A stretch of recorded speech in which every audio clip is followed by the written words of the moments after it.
बिस्मिल्लाहिर्रहमानिर्रहीम, अस्सलाम वालेकुम। वेलकम टू माय चैनल दावत इस्लाम। मैं हूं आपका दोस्त शफकत अली ऑफिशियल।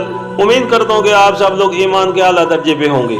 सूरत अल अराफ के आयत नंबर 96 का तर्जुमा, अगर बस्तियों के लोग ईमान लाते और तकवे की रविश इख्तियार करते तो हम उन पर आसमान और जमीन से बरकतों के दरवाजे खोल देते, मगर उन्होंने तो झुटलाया, लिहाजा हमने उस बुरी कमाई के हिसाब में उन्हें पकड़ लिया जो वो समेट रहे थे।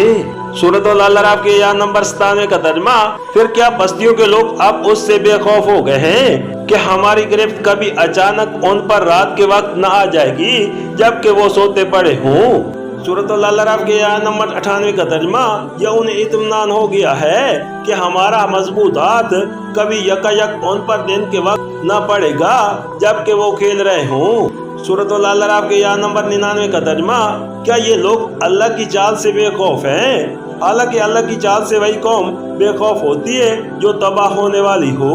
सूरत अल अराफ हाशिया नंबर 78।